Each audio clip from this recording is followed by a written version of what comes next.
Israel's military said early Monday that it had conducted a wave of attacks on Rafah. That's the city in Gaza to which more than 1 million displaced Palestinians have fled to. Rafah is also the southernmost border crossing between Gaza and Egypt.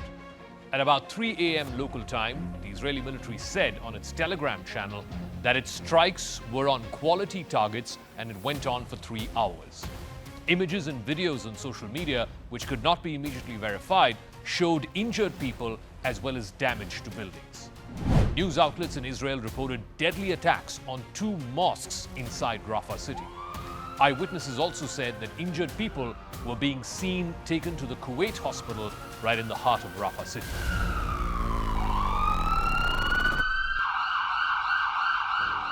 But the attack on Rafah comes after weeks of warnings from Israel's most important allies as well as international humanitarian organizations. The United States and Britain had warned Prime Minister Benjamin Netanyahu not to go ahead with his plan to send in troops into Rafah. The United Nations had said that Palestinians there are running low on food, clean water, and medicine. The UN Refugee Agency had also warned that a ground assault would risk exacerbating what is already a human catastrophe.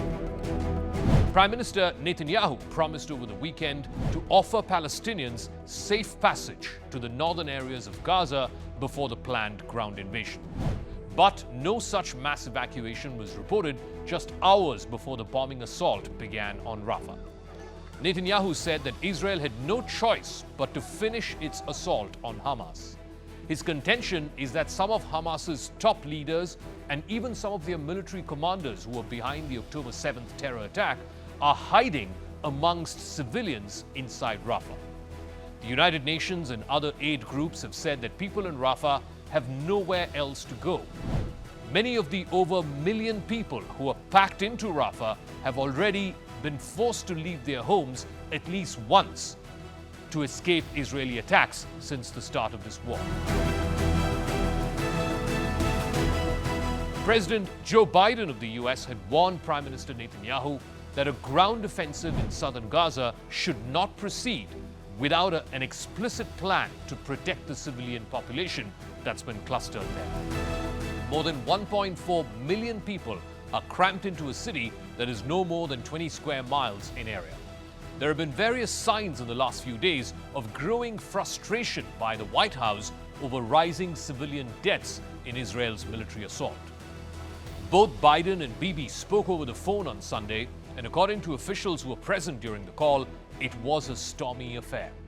According to a description from the White House, the 2 leaders also discussed the ongoing negotiations with Hamas to release Israeli hostages in Gaza in exchange for a ceasefire and the release of Palestinian prisoners who are held in Israeli jails.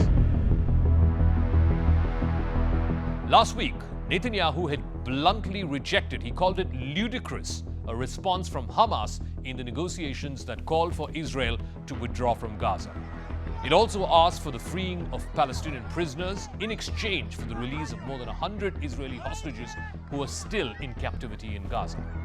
But both American and Israeli officials have said that there is still room for compromise in these negotiations.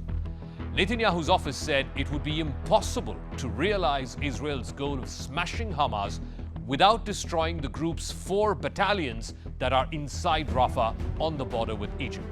The military's combined plan would have to evacuate both civilian population and topple the battalions both at the same time, and this was confirmed by a statement put out by Prime Minister Netanyahu's office.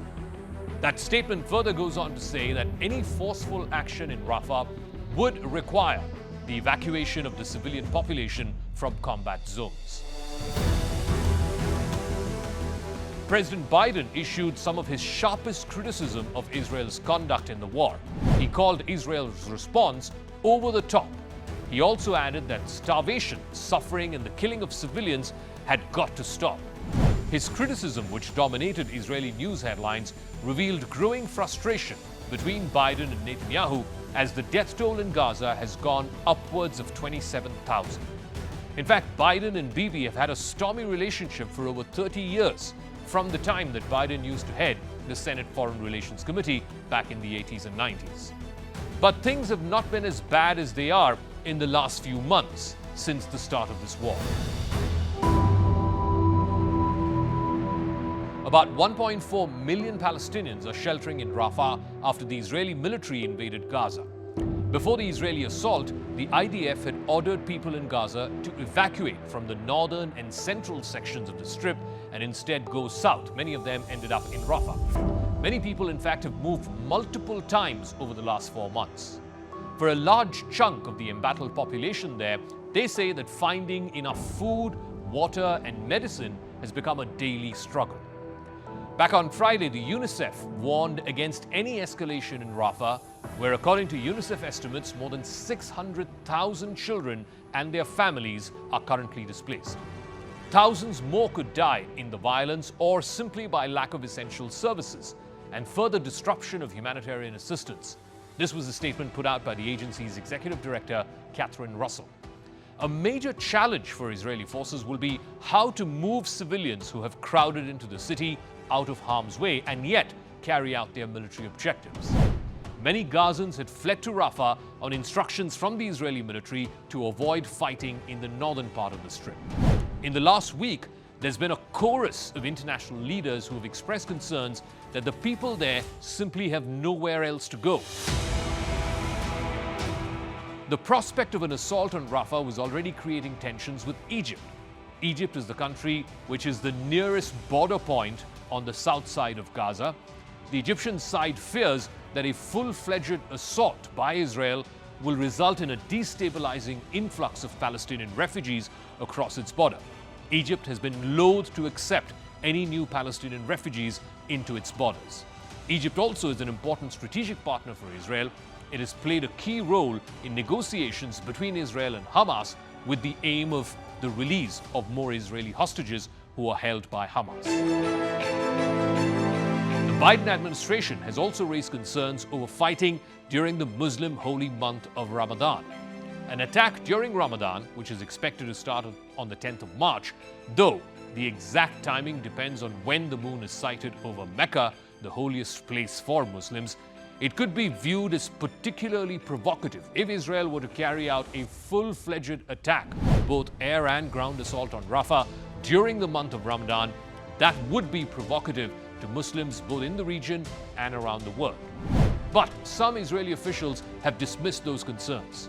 Egypt, in fact, went to war against Israel. The famous Yom Kippur War in 1973, that was during Ramadan. Even the United States, during Operation Desert Fox against Iraq and Saddam Hussein, had attacked during the holy month.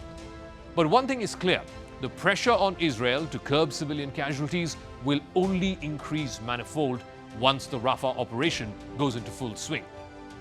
There is a downside to how much Netanyahu can disregard the international community's growing concerns on the number of civilian casualties. Will Operation Rafah bring down Hamas, or will it revive another round of terror in the wider Middle East? The next few weeks could be critical in which way this war is heading.